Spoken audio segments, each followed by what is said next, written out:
All right, listen, this is hard. It's go either way stuff. Here's my herd hierarchy. I feel pretty good about it. Herd hierarchy. Time is now. Let's go. The top 10 NFL teams according to Colin. Number 10. Well, they've won 11 games, and they're 10-0 in games decided by a score. The Vikings. Their defense stinks, but Kirk Cousins leads the NFL with 7 fourth-quarter comebacks. There is value in playing well late. There is value in coming from behind and value in winning close games. 11-3 in the National Football League. You are a good football team. They do not have the defensive ability to blow people out. They got to win shootouts. But the Vikings are at 10. Number 9. I think the Lions are a real deal here. 3-game winning streak. And what I'm really noticing, Jared Goff, 6 straight games without a pick. Nobody's getting to him. When Jared Goff is comfortable, he's a top 10, 12 quarterback in this league. Goff has not taken a sack in back-to-back games. Okay, the Jets couldn't get to him. This offensive line and these weapons are the real deal. They can win low scoring. They can win a shootout. I would take them today against the Vikings if they met again. Detroit at 9. Number 8. I love the Jaguars. I don't think Dallas played poorly. This is a real team. Trevor Lawrence is the best quarterback in the league since week 9. Now, they lost Cam Robinson, the left tackle, or I'd probably have them a spot higher. That's a big deal. His backside now, they didn't have a great offense to begin with. They can't lose their best offensive lineman. But this kid's the real deal. Since week 9, 70% completion percentage. Not always, by the way, with great protection. Jags at 8. Number 7. Dallas would beat him if they played again neutral field, in my opinion. 3 of the 4 losses by the Cowboys have come on the road this year. The Green Bay one's close. This is close. 10 straight games rushing for over 125 yards. I think that's the story. I think they found their run game. Boy, could Buffalo use this run game. Now, Dak is throwing more interceptions. Well, some would argue this offensive line's a work in progress. And after C.D. Lamb, who's a very good receiver, a clear number 1, they don't have a ton on the perimeter. But I think Dallas is just outside of the Super Bowl bubble. I have them at 7. Number 6.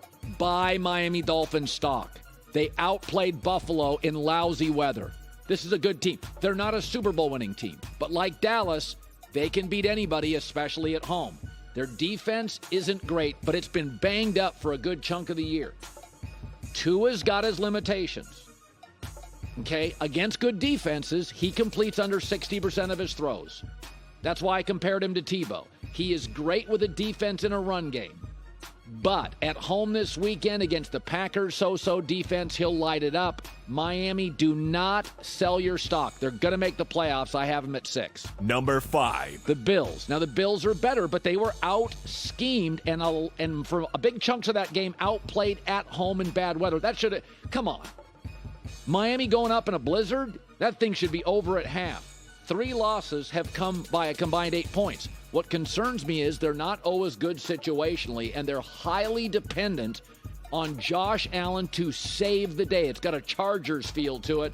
Allen's the second quarterback in league history with 50-plus wins and 130 touchdown passes over his first 5 seasons. That's the good news. The bad news is the other guy's Patrick Mahomes, who was ahead of him. Number 4. The Niners. I mean, does it even matter who plays quarterback? They have 8 wins by over 10 points, most in the NFL. Number 1 scoring defense. And by the way, since they lost to the Chiefs, they're 7-0. Doesn't matter who plays quarterback.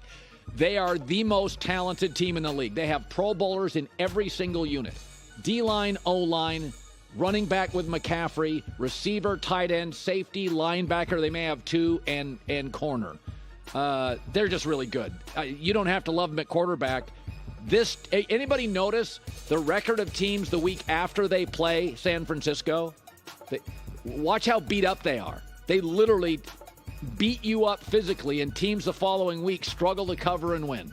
Number 3. The Chiefs. Here's what worries me. Opposing quarterbacks this year, and there's been a lot of dogs, have a passer rating over 99 against the Chiefs. Why does that worry me? Because they may face Josh Allen and Joe Burrow. Or in the first round, who knows, they could face the Chargers and Justin Herbert. We know Mahomes is unbelievable. There's an argument to be made. He's underrated. I mean, what did he complete? 19, 20 straight throws against an NFL team Sunday? It's insane how good he is. He is separated from the world. Only Burrow's situational greatness is in his class. Number 2. The Eagles, O-line, D-line, it's amazing. Now, Jalen Hurts is out. That's why I take him out of the number 1 spot. And I do think sometimes they're reliant on Jalen Hurts' feet more than his arm. That concerns me.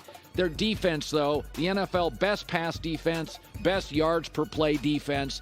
They're a handful, man. It's just hard to move the ball. It was shocking for many that Chicago even stayed close with extra prep and a good coaching staff. Philly at 2. Number 1. I think Cincinnati's the best team in the league. I've been on this for 7 weeks. Situationally, best team in football. 6-game winning streak. Burrow now has time to throw. He's completing 70% of his throws. I don't see a lot of weaknesses here. They were totally flat against Tampa on the road, a decent team, and came roaring back. They have 2 running backs, 3 receivers, tight end. Now Burrow's getting protection. Defense doesn't have stars, but usually schemes brilliantly at half and shuts you down. Cincinnati, by a nose, best team in the league. Hi, everybody. Thanks for watching. Subscribe here to get the latest from the show. Also, be sure to check out more of the best clips from The Herd or go watch a few segments from other shows on FS1.